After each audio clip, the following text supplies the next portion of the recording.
for this man for the longest while. 1999.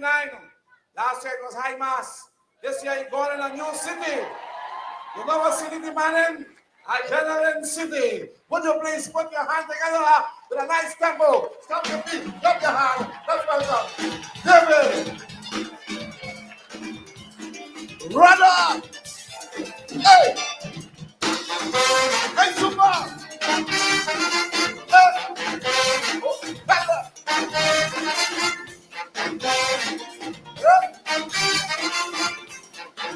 Good morning.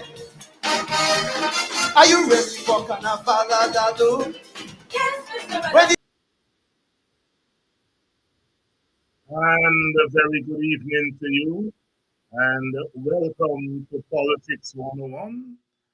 David Hines here on Wednesday evening. We are going a little bit too quickly.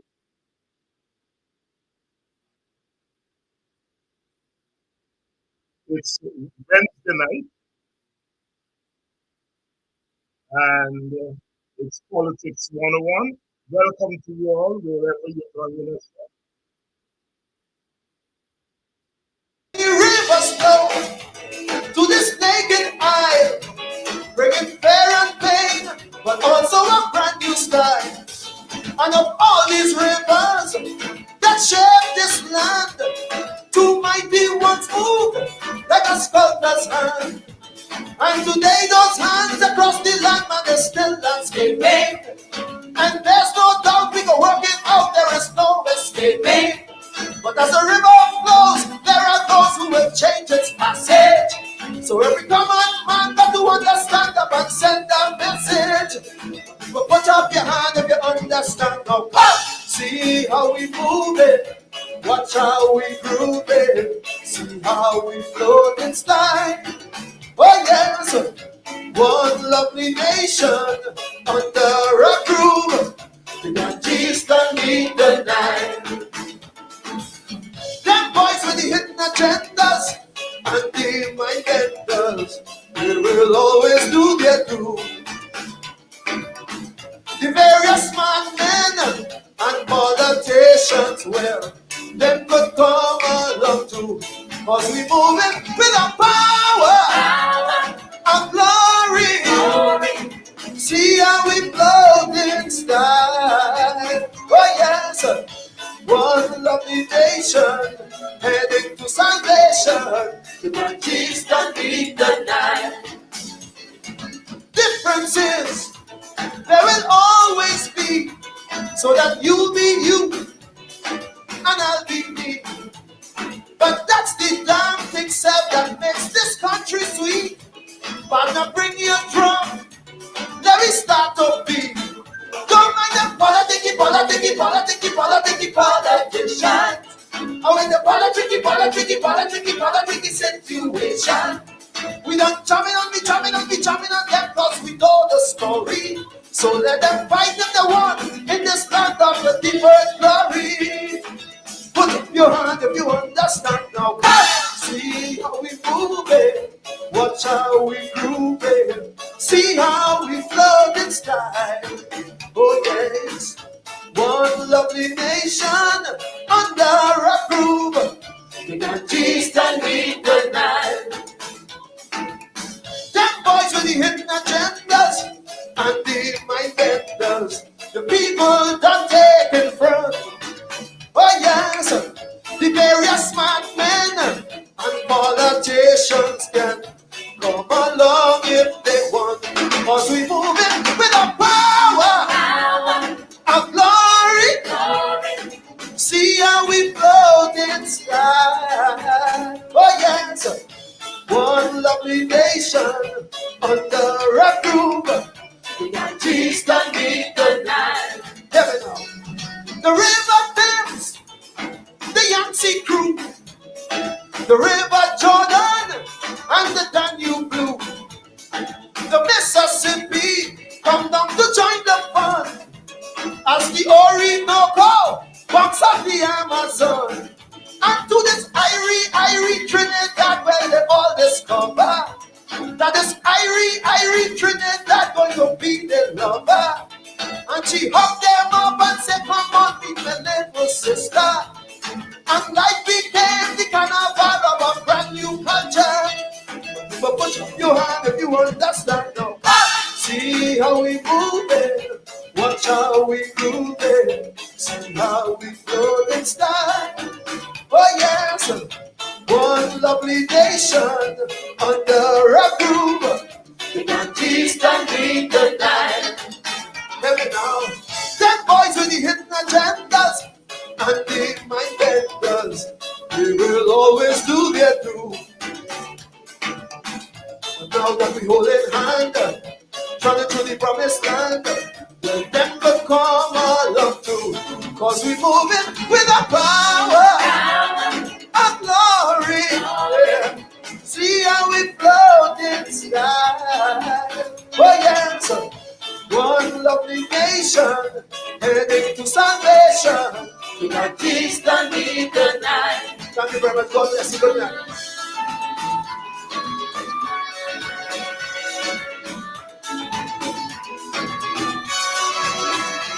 Reverend Michael Runner, they can't please everybody. Huh? Hey, Reverend Runner.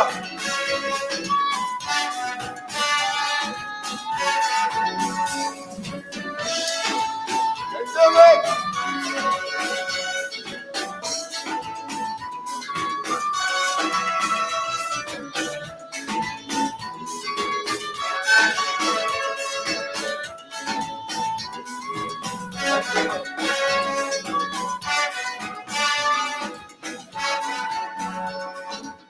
Thank you very much. I remember growing up under PNM and DLP, right up to PNM and UNC, and these boys can't sort out the problem yet. They can't sort out the problem yet. I personally find it's insulting. Insulting. You see, differences, there will always be. So, partner, you could be you, and I could be me. But then that's the damn thing, self, that makes this country sweet. Partner, bring your drum. Let me start to beat. Don't mind the politician. I'm in the politics situation. That's why we jamming and them, cause we know the story. So let them fight if they want in the stand of the people glory. Oh yeah, oh yeah, oh yeah, oh yeah, yeah. See how we move it, watch how we groove it, see how we plug and style. One lovely nation under a groove. We got east and the night. Them boys with the hidden agendas and the mind benders, they will always do their do. The various smart men and politicians, well, them could come along too. Cause we moving with a power and glory. See how we flow in style, yeah, yeah, yeah. One lovely nation under a groove. We got peace and need the night. Thank you very much. Good night. God bless you.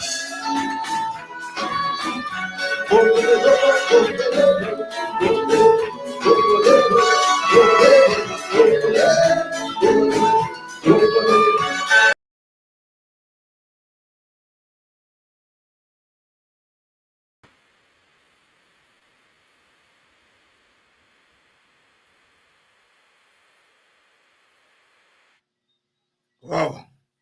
David Michael Rudder, the philosopher of Calypso.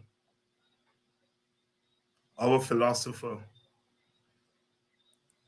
It's what makes us a great nation and a great region. Our ability to speak in our tongue and to define ourselves to the world and for the world. That we are not defined by those who feel that power belongs to them alone, the various smart men and politicians. They will do their do, but we, the people, we're always moving with the power, the real power, and the glory. See how we float in style. The Ganges has met the Nile. The accident of history or the design of history has brought us to these shores. And we, all of us, have contributed to its steep history.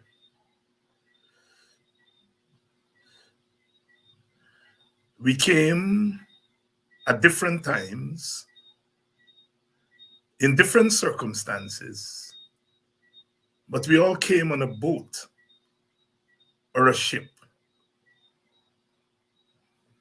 And we came to these shores,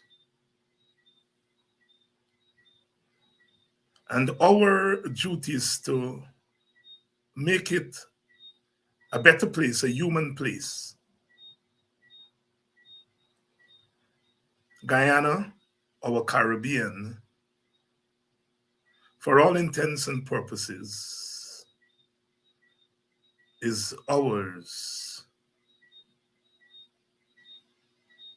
to humanize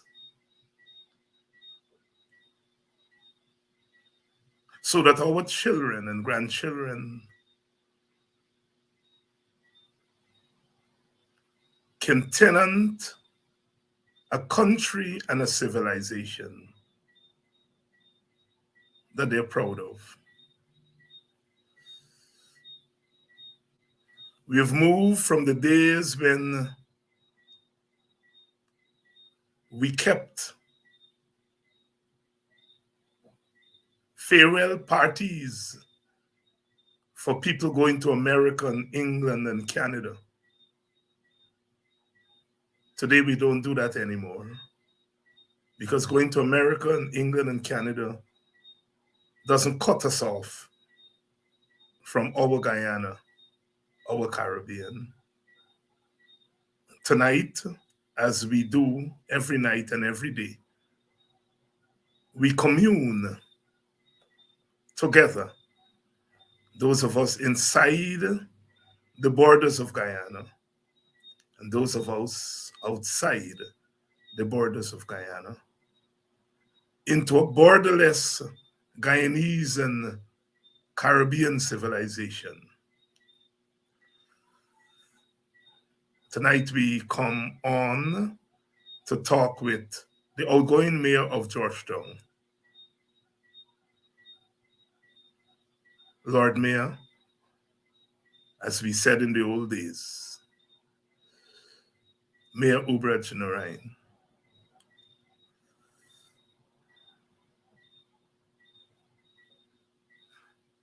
We'll talk tonight about his experience because this experience is a unique experience.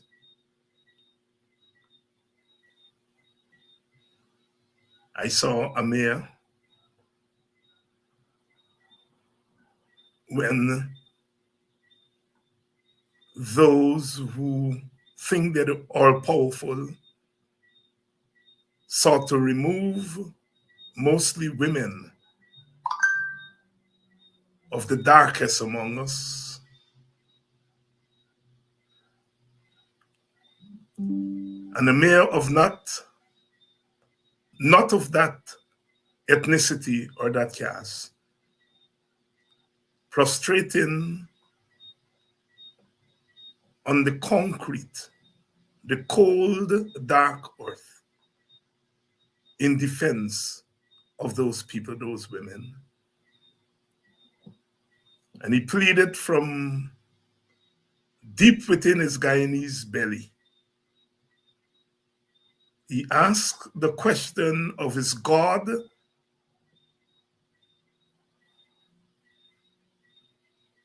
and his countrymen and women.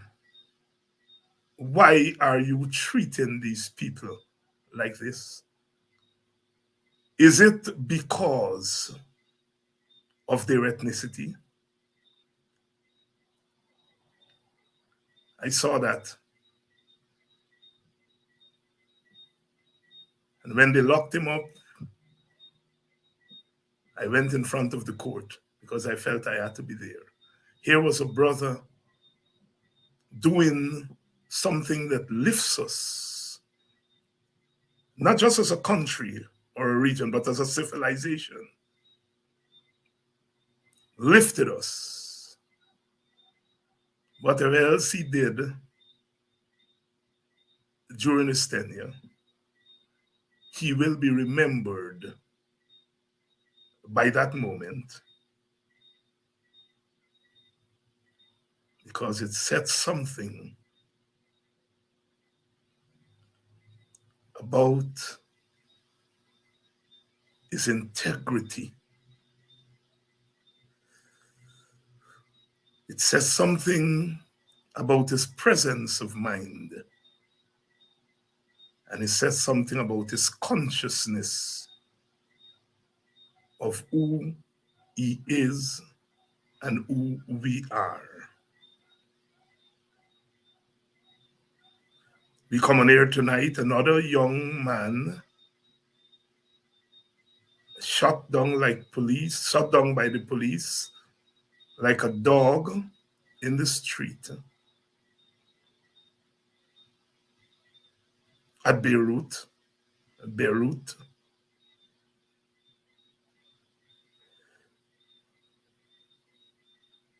It was those ordinary people of that part of our country who saw the war in the Middle East. And they named their new settlement Beirut. It shows how hooked in our people are with what's happening in the world.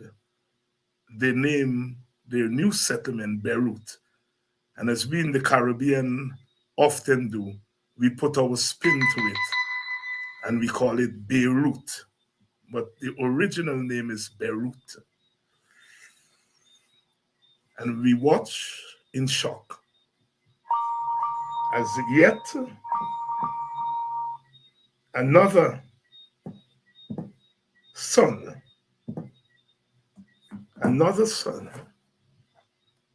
shot down by the police, heaped into the back of a police van against the protestations of people taken to die. How many times have we seen that? How many times, to quote the people of Beirut who were out there yesterday afternoon, how many times have we seen young black men shut down as though they're not humans? I don't know everything about the life of that young man. He must have been in trouble with the police. But that is why we have the police.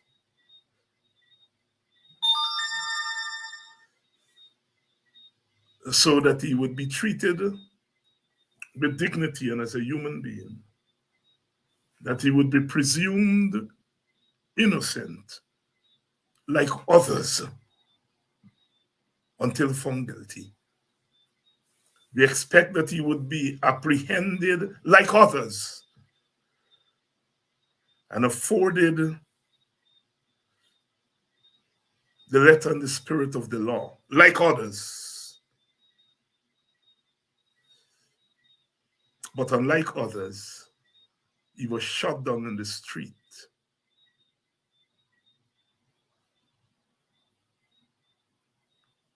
by the state.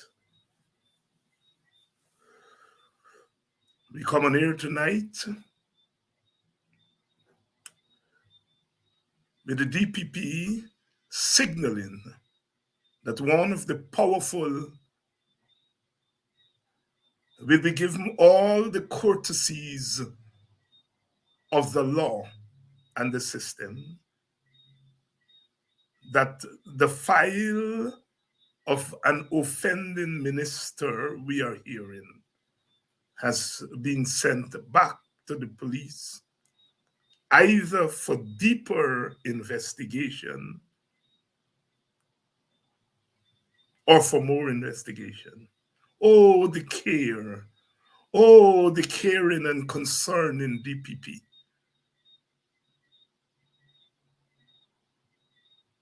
Is it the rule or is it the exception? We come on here tonight,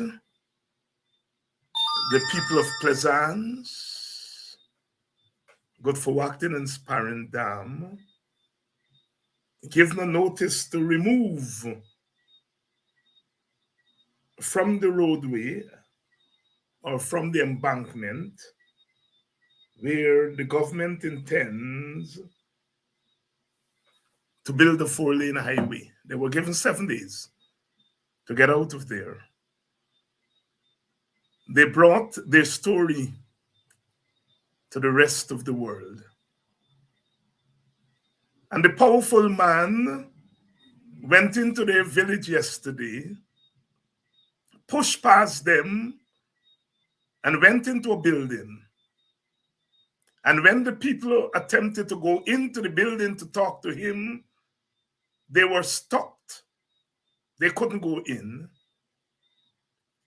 And apparently, while they were outside, locked out in the rain and the sun and the elements, he was in there talking about what they want to talk about. And he unilaterally, without consultation with them, who were right there, decided that he will change the 1 week to 6 months. All right. But the people are there. Why not go out and ask them if 6 months is okay? If 6 weeks will be okay? If a year would be okay? No. You unilaterally decided for them that 6 months. And then you left surrounded by your police escorts,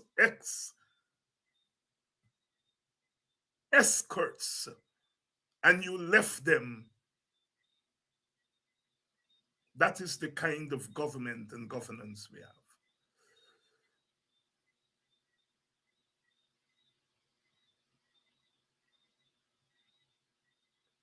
This beautiful nation, where we ought to be floating in style,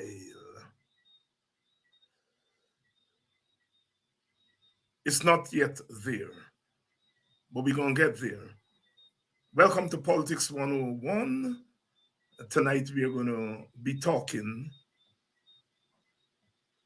about our story. And we're going to be talking with His Worship, the outgoing mayor of Georgetown, Pandit Ubraj Narine. He was here a long, long time ago when we first started this program. But he's here in the flesh tonight.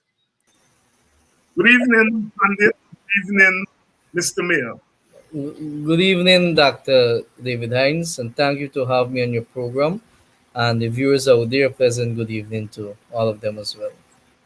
Thank you very much, Pandit Narine. Let me get straight to a question that I have always wondered about. When you were approached and asked to take up this position as mayor of Georgetown, you obviously agreed.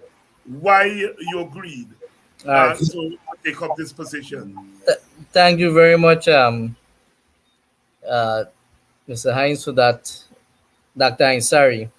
No, go right ahead, Mr. Hines. I respect my elders. Yes. I look the the party that am a part of, that I'm a member of. I never asked for this position. I was asked to run for a councillor in my area, and I did so. And when that meeting held, my mentor, which is Walter Lawrence, said, "Look, in that meeting with then Minister Amna Ali as well, both ministers, said, look, you will be elected the next mayor." I said, look, I never been consulted. I don't know of this. And this is the first time I will sit in a public office since I leave school. I work with myself. I never work with anyone. All I achieved by myself, working with myself. And I make the 28 to 1, my Bible, my Quran, my Gita. And I read and I study it. And there was a lot of struggle here at the city council. And I get elected as mayor. I was elected as mayor. And from there, I tried to lean, I'll be honest to the public, for help. And one lady said to me when I called her for that help, for the advice, that you're a leader, lead. And she hung her phone up. And from there, I take the bull by its horn and I start to lead. I start to call myself a leader and still a leader, and start go there, reach the people, reach the staff, and get to know the books and how to go about to run this council. It was a tough job. Um, so it was not an easy job, but I'm grateful for the experience, and I'm grateful to my political party and all who supported me.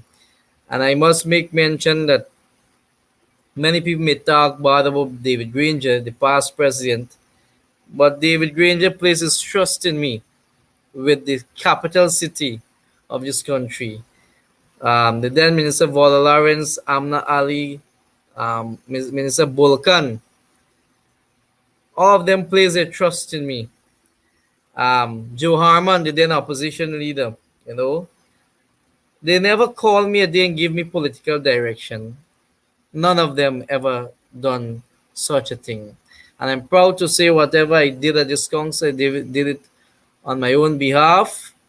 And the council find favor of many of the decision and policies that was put forward.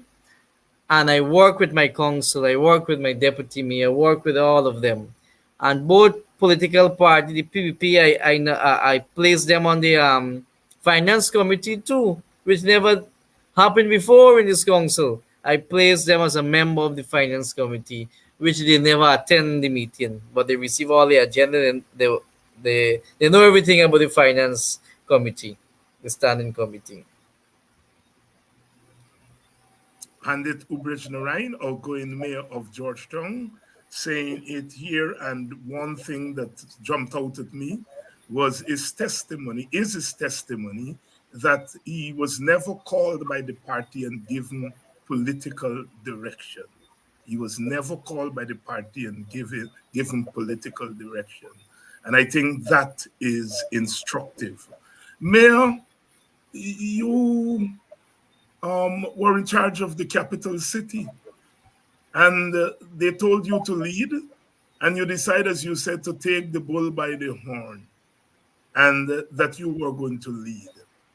But we have a local government system where the local authorities, in this case the municipality of Georgetown, is not autonomous. That ultimately most of the finance would come from the central government. And what was your experience in dealing with the central government? First, a central government under the APNU AFC coalition, and then a central government under the PNC. Explain to us if there was a difference or your experience was the same with both central governments? Well, I can say this to the viewers, and I make mention on this one with Freddie Kisun show recently, that under the APNU AFC, I took office in 2019. Confidence took place in 2018 on the David Granger administration. When I took office in 2019, I was able to garner from government coffers about 4 to 500 million Guyana dollars they give to the city in 2019. That is how I was able to buy two garbage trucks, tractors, put different system in place in the tax department, upgrade the system as well, buy different device and so on for that department. So we did a lot in 2019. Coming down to 2020 when the PPP took office, oh, that was a miserable and hell of my life. To date, I'm leaving, I'm demitting this office. The PPP caused me hell in this office. um, Stifle, stagnate, control the administration of this council through the local government commission, not giving us the right to subvention. 150,000 US cannot do anything for the city. That is 30 million Guyana dollars. And the structure you rightfully said, our local government structure in this country, it is not that autonomous or independency that given to us, because the government alter it by forming different agency and different commission to suppress the local government laws, so they give themselves some kind of authority to intervene in a kind of way to the elected council to make parallel decision. So the interference of central government is highly in the local democratic organs in this country. So the APNU had helped the city tremendously, and there is pictures, there are videos you can see where the city was far away in a much different state. And while the PPP office withheld the money, withheld all the resources from the municipality of Georgetown, and they decide to spend the money for their own purposes, which the city council never been consulted with. And the vice president even make mention in it in his campaign that he don't want to work with the opposition council. If the PPP get controlled over the city council, they will see tremendous development, and cash will be flowing to the PPP controlled city council. And this is something for the Guyanese people. Think of what this man is saying to the Guyanese, a democratic nation. The vice president is saying these things to the Guyanese people. The diplomatic community is there. They're listening. They're hearing what in a democratic nation, what this vice president is saying to this nation. It's totally dictatorship, communism, and it's total control of people' life in this country. The mayor of Georgetown, outgoing mayor of Georgetown, Pandit Ubraj Narine, saying it there. And I noted what the Pandit just said. I noted the vice president and made it very clear. You have to elect a PPP council for the central government to work with them. So what was hidden all the time, he has made it very clear that that is the way they operate. Mr. Mayor, let me take you in another direction. Part of the funding for local government obviously comes from taxes. And one would imagine Georgetown is a big city, lots of businesses. So the tax base of the city should be relatively healthy tax base. But you have complained that there has been difficulty in collecting taxes. Walk us through that whole tax thing. Why is it that the city does not benefit from the tax base as it should? Okay, let me explain this, which many people don't. We must admit that many people don't understand this local government system. Hmm. Yeah, because people still asking me about local government. What is the purpose? What local government? So let me explain this to the viewers and yourself, your good self, sir. The tax system in the city of Georgetown, with the properties and all the high-end building and all these investors and so on coming here, you have properties in the commercial zone of the city of Georgetown pay $60,000 years, but they rented that building for 60 and 70,000 US a month, right? You have government officials who are ministers also have property in the city, rented their property for that amount of money a month, but pay the city council less than 200,000 a year in taxes. Now, when you have businesses like that paying 60,000, 100,000, 200,000 a year in taxes, that is no money. Because government, successive government, let me not be selective. The APNU and AFC were in office, was in office, yes. Let me not be selective. There are many successive government who failed to do revaluation of the entire country, including the city. The last valuation had done since 1996. Since 1996. So you still have a property with value. So you can able to have a huge business and pay $50,000 a year in taxes. 2 billion, $2.4 billion Guyana dollars cannot run the city council because there are many more increase of services as investors come to the city, as the buildings going up in the city. There are many more additional services. The garbage flow will increase, drainage capacity will decrease. We will need to alter drainage system in the city. More in our health department, more staff and different equipment will need in our health department in the city. The city constabulary will need more police or ranks to police this the city. Vehicles will be need to be increased. So the capacity that we have at this point of time cannot and will not render the services to the city of Georgetown because lack of resources, both finance and human resources. And unless we alter that and have a revaluation in city and allows every businesses and every residents to pay the fearful tax to the city council, then we will be able to have a balanced system where the city benefits while the services will be very productive to the citizen and businesses in the city of Georgetown. So let me make that very clear. Hmm. Mr. Mayor, I saw you made some comments in the press, and you said that the government, the central government itself, owes the city millions of dollars.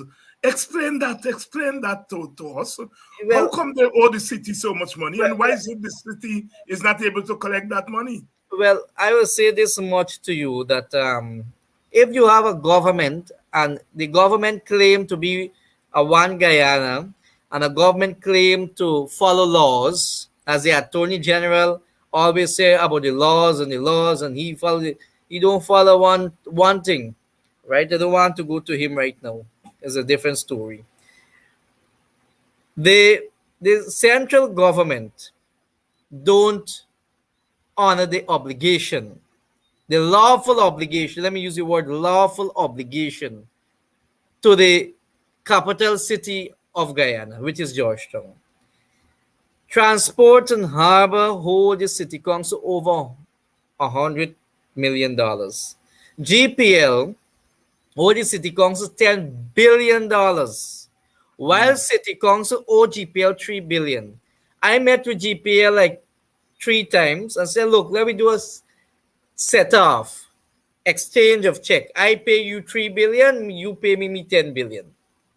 So we have a set off. GWI, same nonsense. They owe the city council. But this happened only during PPP time, because in APNU AFC time, GWI used to give us like $5 million to $10 million per month to ease, to clear it off easy, right? GWI. GPL, well, myself and Patterson had discussion to see how we will get it fixed. And the GPL also, in the APNU time, AFC time, also we uh, make they are obligated to pay for the tall pole on the parapet of the council, $25 per one of that tall pole, the electricity pole in the city. So all of those things was discussed. The vessels that landed in the port of Georgetown, we asked for $10,000 per vessel, while city council gets zero. The GRA ought to remit 5% of every vehicle that registered in the city of Georgetown. We get zero. So all of those are monies that government owe to the city council, but government yet want the city council to do a golden service to the residents and businesses in the city, while they suffocate and stifled and stagnate and cut the arms and the legs of the city council in all these directions. So when the vice president make mention of all of these things, he have to look in a mirror. He have to look at himself in a mirror to know who he are talking to. Who is he really talking to? Is he talking to himself? Because I want to say to the public that the Guyanese people is not that foolish.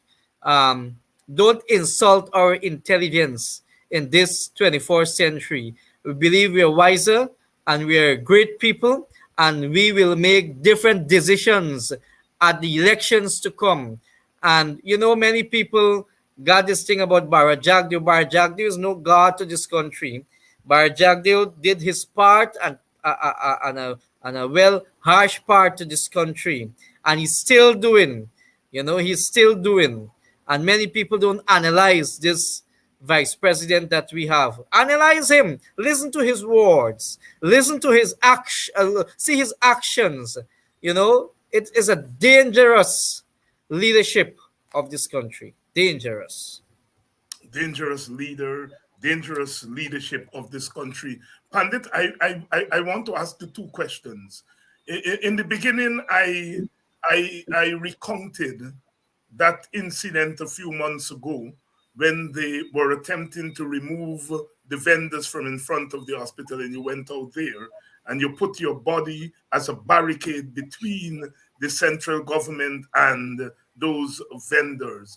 For me, that was a riveting moment because it says something about the possibilities of our country and what we can do to heal our country ethnically and racially, that you demonstrated that perhaps the best way of your commitment to a multiracial country is for you of one ethnicity standing up when people of another ethnicity are being bullied. And for me, that is perhaps the test of what multiracialism is. What is it that went through your mind as you took that action there to demonstrate to our Guyana that another world is possible? Um, I will say this much. I know history of my country, and that is something I urge the Ministry of Education to introduce in our schools in this country. The young people don't know the history of this country, and that's why I give respect to all ethnicity. All. Because without the Chinese, the Africans, the Indians, we cannot live in harmony. And we must respect each other. I respect the Africans. I respect my Afro Guyanese brothers and sisters. I'll tell you why. The African came to Guyana as slaves, while I come as indentured labor. And when you look at the history of parade ground, Parade ground is a sacred ground where the slave was taken in the colonial days, beheaded, arms take off, and they were crucified on that ground. And the governor then used to come out at the state house at the patio and look what is going on. Without the slaves, Georgetown wouldn't be here. And many people don't know the Lamaha Canal and all the primary canals in the city was dug by slaves with shovels, not an excavator. So when we came as indentured labor, it was much more easier for us as Indians because we was getting a pay, a small something, while the the the African or my black brothers and sisters wasn't getting anything but beaten. So I am not picking up for the African, I'm not picking up for the Indians or any other race in this country, but we must know the history. So when you treat the African people like that, who are trying to, who I think should live in a more better condition, right? In a more better condition, and who should the government should really help these single mothers that trying to live out there, trying to send the kids to get a better education at the university and the schools. The government, you have a Ministry of Social Protection who in charge of human development to see how to help these single parents out there. And now you go in and bulldoze and remove the caravans like that. They're crying to me on the telephone, Mr. Mayor, what will we do? What would we do after this? The, the, the only thing at that point of time, I was thinking as a leader to save the people, my people in the city. As a leader, all that I took up to serve the people in the city is to throw myself before the truck. And I can do it again.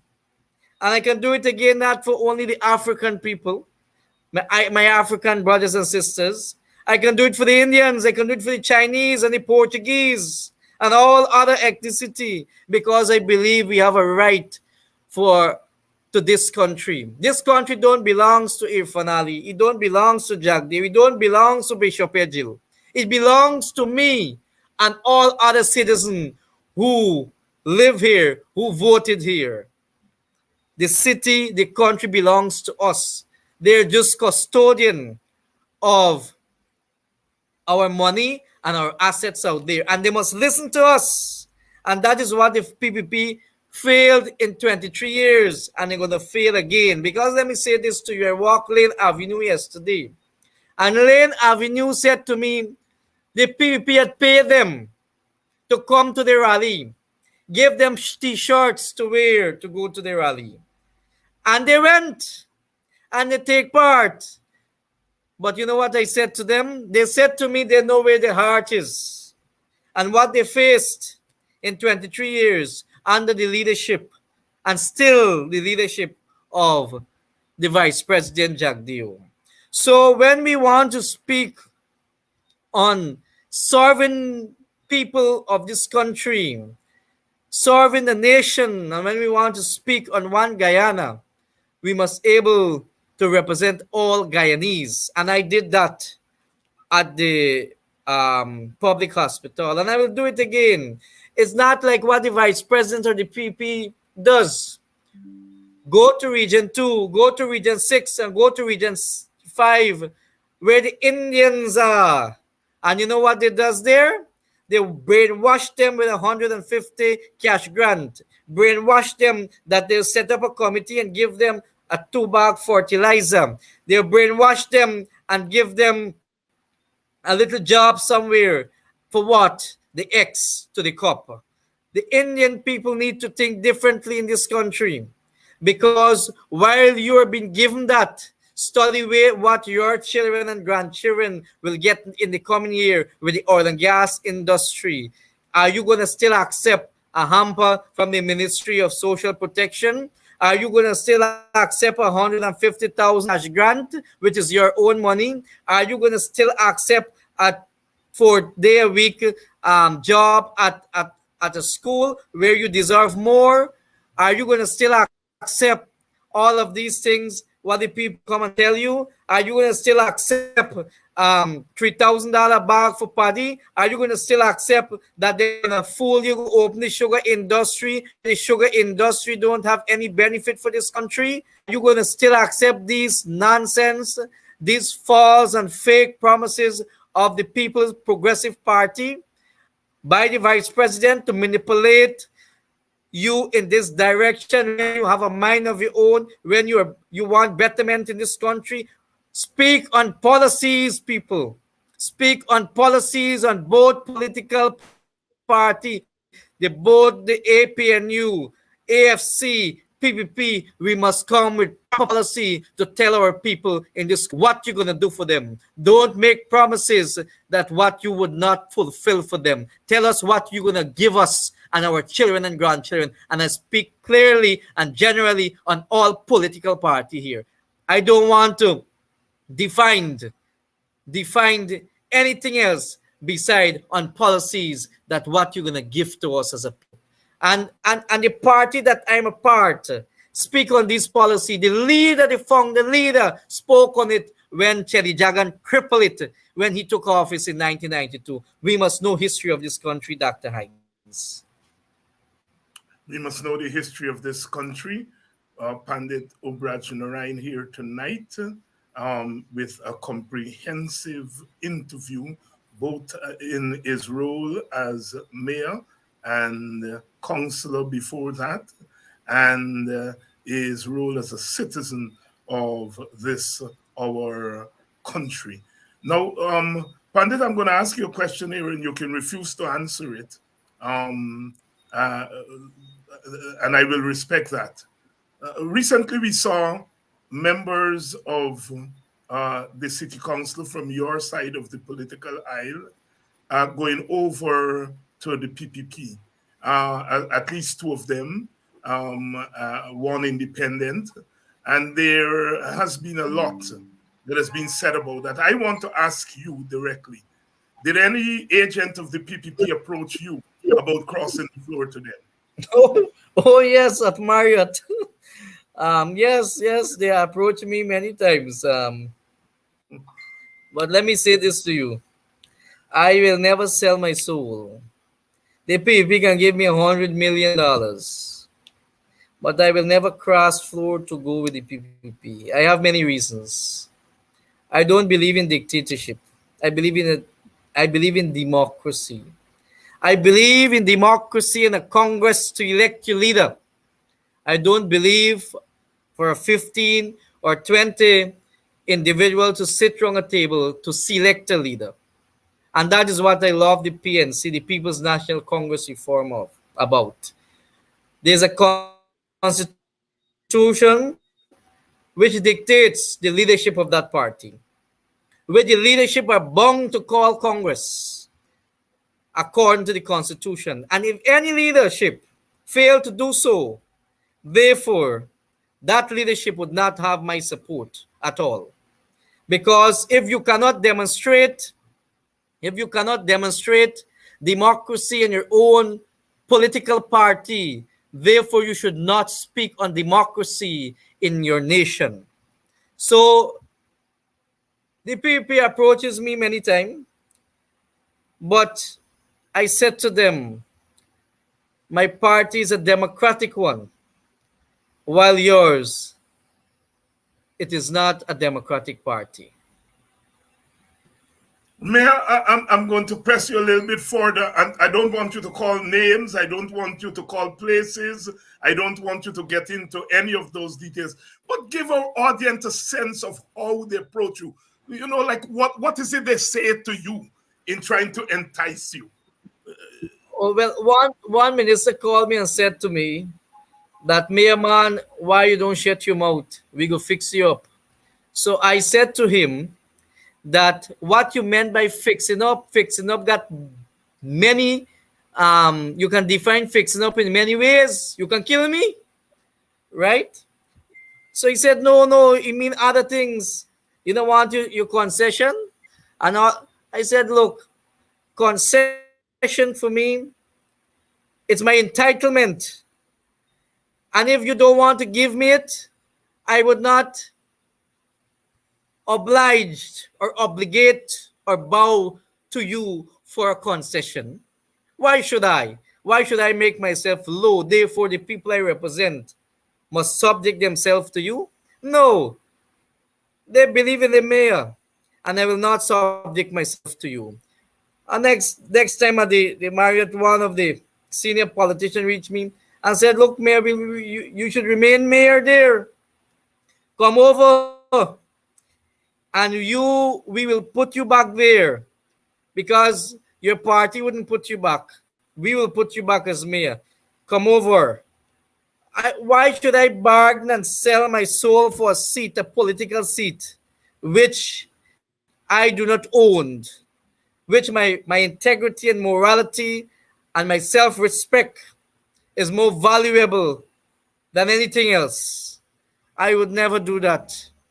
So I will continue to represent the people of this country, not only the city now, and I will continue to speak out on democratic decision, injustice, where the government demonstrate many times and discriminated many times among the Guyanese people of this country.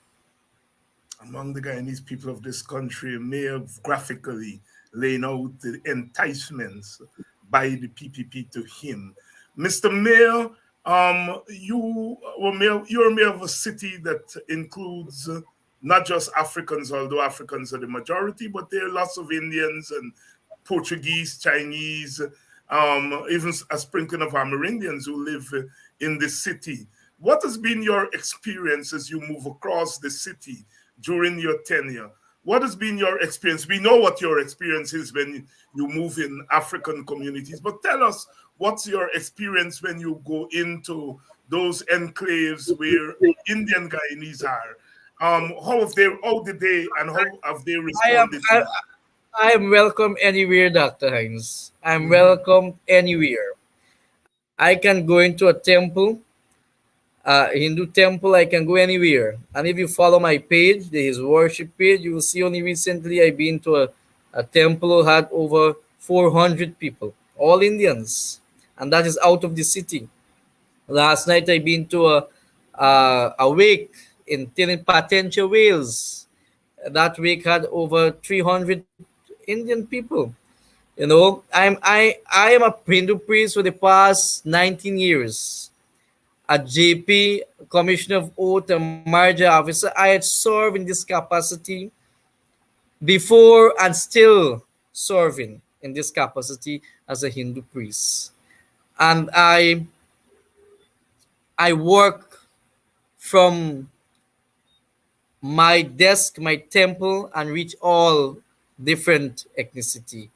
Um, I can say this much to you: majority of my supporters are Indians who I go to their home and do their religious functions. Still have me as the priest, and when I don't answer my phone and take their calls to book the religious work, to give them the right date and time, you definitely I will get abusing out of this world, right? So I still have my followers. I still practice pandit, because if I wasn't practicing my panditai duty, I couldn't survive, because the mayorship don't give you a salary. You only get $150,000 here sitting in this here, Guyana dollar, yeah. So no benefits. So that money don't even reach my house. That money I just be giving comrades, helping doing different charitable work. So even wasn't my little job on the side, I couldn't survive. And these are things in that the laws need to be changed. So coming back to the question you asked, so I'm welcome anywhere. I can go anywhere in this country. I've been to Bartica, I've been to Region 6 as a priest. I've been all over. Right now, a gentleman, I do his religious work every year in Trinidad, ringing down this phone. Pandit, when you will be coming? I booked it for next month. I said, look, next month I will settle everything. We will get everything done. So I have people in the diaspora, New York, Aruba, all these little countries, I just go to do religious functions. I'm well known.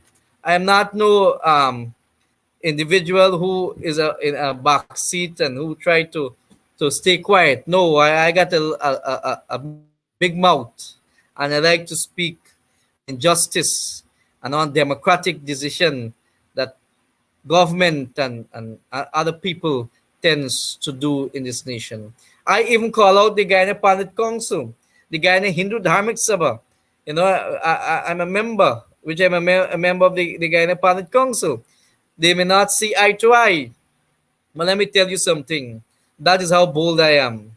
And I will not take a step back on these things, and because I believe that when you're put in leadership position, you must serve the people with all respect and what is due to them.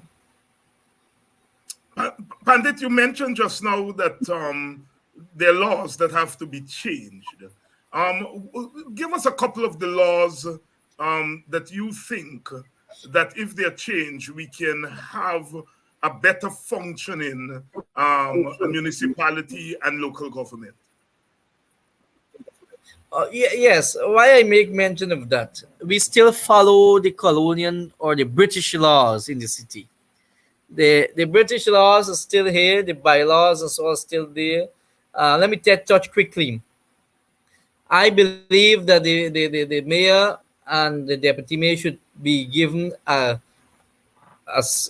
salary and not a stipend, because in Trinidad, our neighboring country, the mayors have been well paid there with benefits.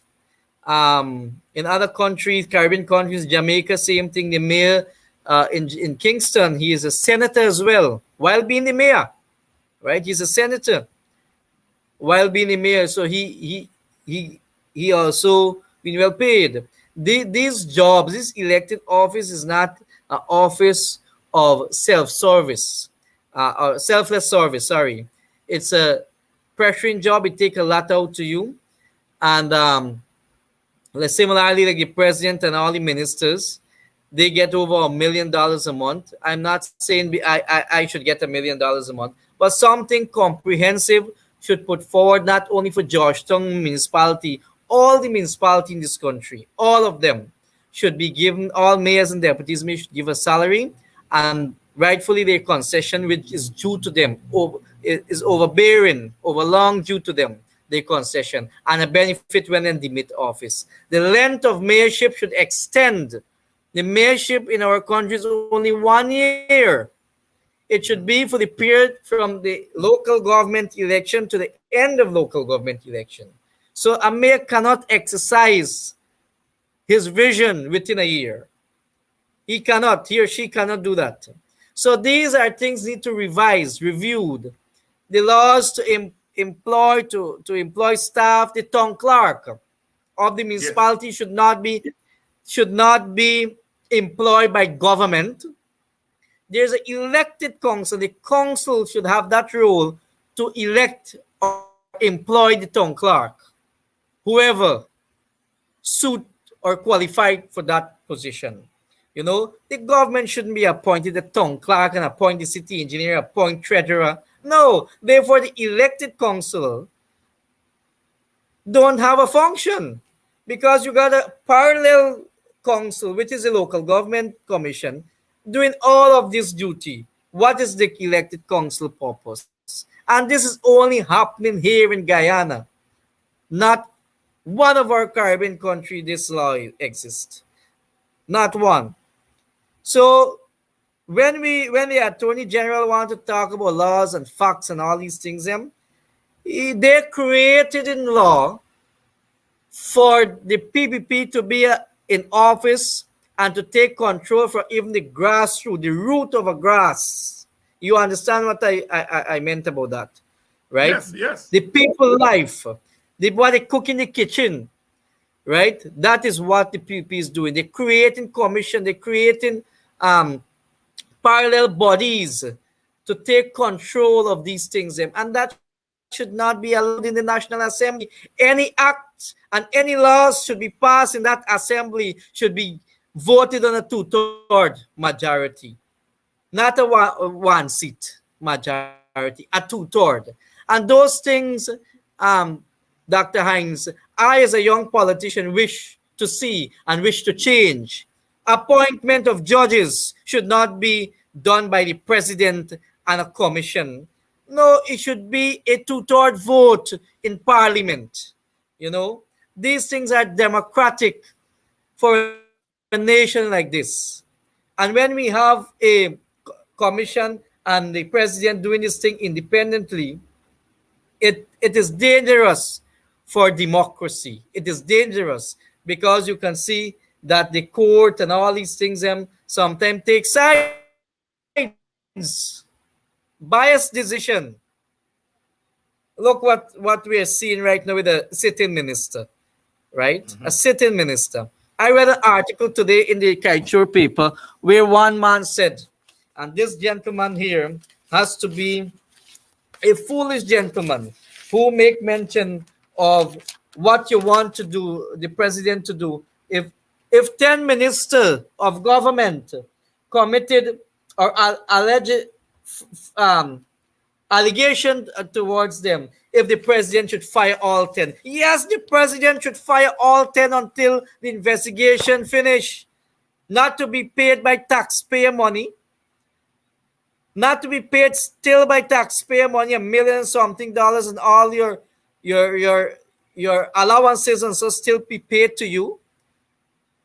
If allegation made to 10 ministers in government, you must, and the president shall fire them immediately until the investigation finish.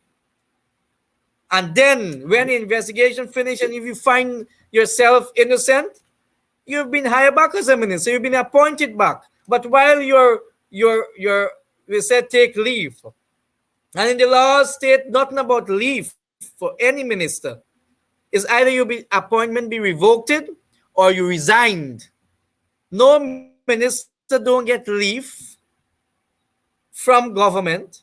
So these are things need to be changed in our system. People need to be more educated on the constitution of this country, the laws of this country. So people like Anil Nandalal come before you and me. We are not being fooled and carried away by this kind of English language.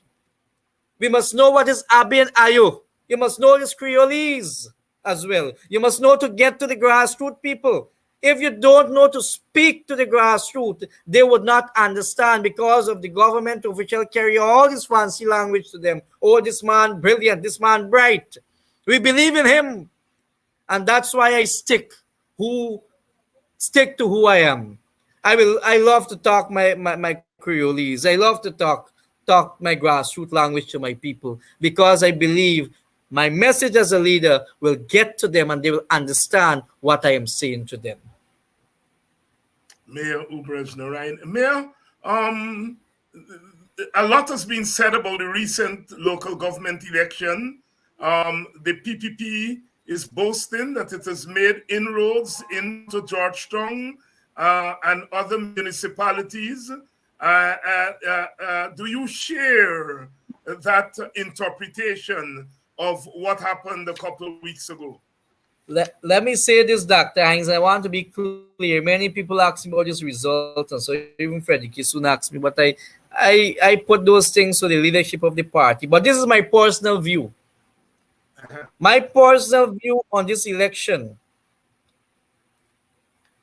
is that the PPP had used state resources from Region 1 to Region 10 to do their campaigning, which we have seen. The vehicles of the RDC, the NDC, monies, cash grant, all these things was given to people to vote and to work. And I can say this much.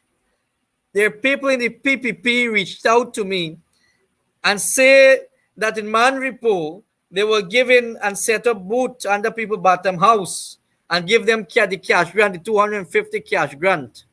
And this is part of bribery, a part of buying votes. This is what the PP had done. I don't know if you can hear me, Dr. Hines.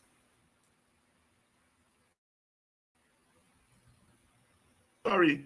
I'm hearing you. I'm hearing you. I'm not And hearing you now. Yes, yes, we're hearing you. you hear Yes, good. yes. The PPP had set up booth or team in Manripo and Stronghold area in Region 2, where they give people 250 cash grant, 250,000 cash grants and so on. The school cash grant, school even not closed yet, and they don't get the cash grant. Right? Which store in Regent Street got school thing at this point of time? It's all about bribery. Now, on the next hand, the APNU, which is my party, is a part of the APNP, a member of the People's National Congress Reform, which that party is a member of the APNU, the coalition. The APNU, what had happened in the APNU, there are many people who are not satisfied at this point of time with the party. And they decided not to come out. That is my personal view. They decided not to come out to vote. And who came out to vote is who we do our groundwork on. So when PPP said yes, they get inroads in some of these strongholds of the PNC strongholds. I would not buy that. I would rather say that we as a political party, APNU, we have to do more groundwork. And I said this before, we have to do more groundwork. I would never tell my people that we won the local government election. I wouldn't do that as mayor, because I have done my own calculation. We need to do more work because we had 21 seats on this city council. We reduced now to 19 seats on the city council, while the PPP gained 11 seats on the city council. And this is not to break your mind. We still regain the city. We still got control of the mayor and the deputy mayor chair of the city. But it's to tell you that we have to fix ourselves and we have to go out there and start campaigning for 2025 election, which I'm not blaming the PPP. They have started to do already. You can see today at the National Artichong Convention Center what took place there with residents from Georgetown. And Jack Dale got a mentality to persuade, to sell a news, fake news to people, persuade people, to intimidate people. He is qualified. He has a doctorate in that. And people must understand that. Don't listen to him. Look at his actions. He said he wouldn't attack vendors and bulldoze people home. Look what he had done in Linden. Look what they had done in Suzaik. Look what they had done in Mocha. Look what they had done on the Plaisance recently with vendors. So if they had really gained the city of Georgetown, the next day they will bulldoze the vendors at Starbrook Market and Border Market and all over the city. So we must understand the vice president to know. This man has an issue when it comes to state power. Without state power, the PPP cannot function. They cannot function without state power. And we must understand this as a nation. Mayor Ubraj Narine being as candid as they can. Mayor, you didn't run again for the municipality, but you said early in the program that you will continue to serve the people. Are you staying in politics? Oh yes, I will stay in politics. I will move now. I'm not subject to the city of Georgetown. I am subject to my large. So I will move from region 1 to 10 and I will listen to people concerned and I will so highlight the concern as well to show the world what this government is doing with our resources, not resource, resources, bad management. We're supposed to be the wealthiest nation in the Caribbean. Our dollar is supposed to be the highest value dollar in this Caribbean. But our leaders that we have today that run in this country is selling away, giving away everything. Everything, all our resources are going away, and we are getting nothing, Dr. Hines. I have a mantra I always make mention of. While they are getting the sugar, we will continue to suck the salt. That is my So, mantra for the PP government. mantra for the PPP government, Mayor Ubraj Narine, Pandit Ubraj Narine. Pandit, there are over 2,200 people on this live right now, and before the end of the night, 10 times that will be seeing this program. Anything that you want to leave them with, speak directly to the people of Guyana. Dr. Hines, I want to say to the people of this country and the diaspora that we need to work together. We need to mobilize against dictatorship. We need to mobilize for these promises that the People's Progressive Party made while they were campaigning. And the public service must remember 50% salary increase. I was a member of the Guyana Defense Force.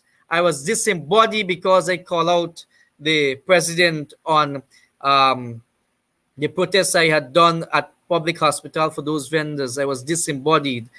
I was a staff sergeant in the Guyana Defense Force. I want to tell the Defense Force, we can do much better for you. I want to tell the Guyanese Police Force, we can do much better for you. I want to tell the public servants, we can give you more than 50% increase. You deserve it because there are ways that we can get it done because of all these resources. So let us not take the PVP for granted, where the propaganda, where one minister went and said it's a Photoshop. That was the mantra they were campaigning. 50%. Jack Deo make mention in Parliament. The president make mention in a debate in Parliament on it. Where is it today? They're fooling you. Leadership is about honesty. It's about loyalty to the people and not yourself. You are the power out there. And 2025 comes. You have to make that decision to change for a better life. A better system where the resources will be directed to you. I heard many people saying about renegotiating this oil and gas contract. I don't believe in that, Dr. Hines. I believe in a fair deal. Let us sit on the round table and have a fair deal of this oil and gas contract for the Guyanese people. And I defined what is, I would not go in depth. I'm currently writing an article, editorial on fair deal, how I defined it. And then I will speak on it. So we have work to do, my young people. The University of Guyana, you are not foolish students there. You're intelligent students. You're intelligent young people. And when you have a government like this trying to insult your intelligence, you must not take it easy. Young people need to stand up for the rights of this country. And if you don't do it, who else will do it? Who will do it for your children and grandchildren? And that is my passion, Dr. Hines. To get my young people to understand, to get my Indian people to understand, to get my African people to understand, and all other ethnicity, especially my indigenous brothers and sisters, what this shameful Minister Pauline Sukai went and gave them some bags to shut them out. That is not democracy. They need justice in their community. They need proper development in the rural area. Let us not focus on the local self-plane alone. And that is, I believe, is one of our political issue and problem we have. We focus too much on the low coastal plain. Go in the regions. Go to Port Kaituma. Go to Ridge. See the quality of health deliver the health system delivered there. It is poor. It is worse than the palms. Go to these regions. Spread your wings and go. You will see the condition what Guyanese people are living while the president of this country, the head of state, all respect you, saying a mantra of one damn Guyana, which he know for a fact is his cronies and friends and family benefiting at Freedom House of. Thank you very much, my brother. It's been a pleasure talking with you, quite comprehensive. And, if it means anything, I just want you to know I have great and deep admiration for you. And I thank you for coming on to this program tonight and sharing perspectives and wisdom with us. Thank you very much, my brother. Thank you, Dr. Hines, and all the viewers. Thank you. And thank you. I really do mean it when I say that I do admire that brother. As I said, the test for me of real multiracial capacity is not just your defense of your own, is your defense when those who are not your natural constituency, when they are in trouble. And that Mayor Georgetown, Ubraj Narine, has demonstrated that.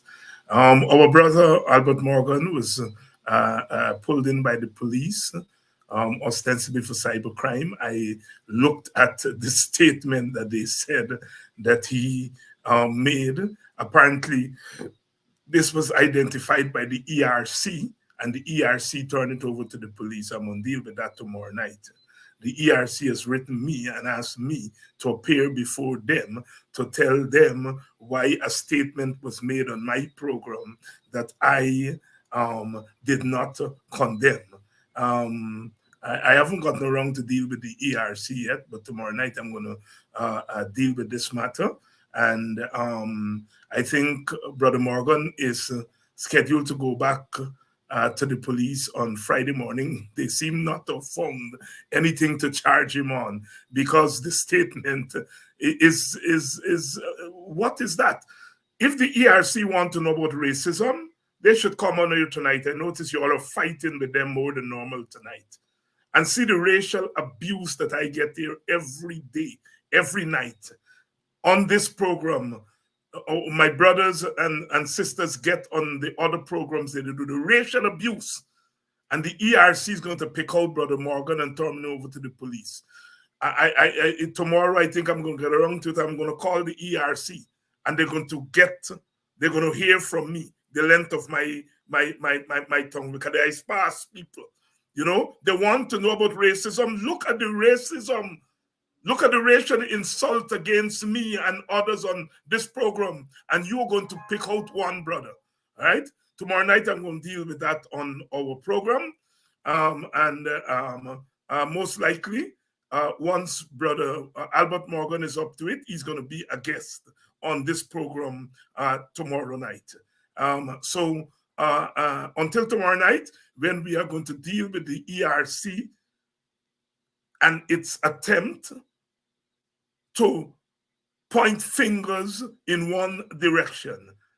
Don't get me started, ERC. Don't get me started on this matter. That is not your job to catch people and turn them over to the police. You will have to tell me what is racist about the statement that you are alleging this brother made. But anyhow, tomorrow night we're going to talk about that. I want to thank you all as usual for coming out tonight. That young brother, I'm going to try to go into Beirut tomorrow, if not tomorrow, the next day, but over the next couple of days to go talk to people in there and to get a sense for myself what really happened to that young man in Beirut. So I'm going to try to get in there, probably with a couple of colleagues, and try to find out what's happening there on the ground. Until then, let's keep, let's keep, let's keep the torchlight. Let's continue to shine the light on this abuse by people in power of children. Let's continue to shine the light there. Our solidarity continues with the people of Plaisance, Sparendam, and of course those of you further up the East Coast. They're coming to you. You know, both Indian communities and African communities. You know, the people of BV, they're going to come to you all with a vengeance. Buxton, they're coming to you all. Paradise, Bachelor's Adventure, they're coming to you all. But for now, we stay and give solidarity with the people of Plaisance. I have been in contact with some of the leaders um, there in that area. So until tomorrow night, I want to say, as usual, love is the watchword, and that love is deep and abiding. Tomorrow night, back with you.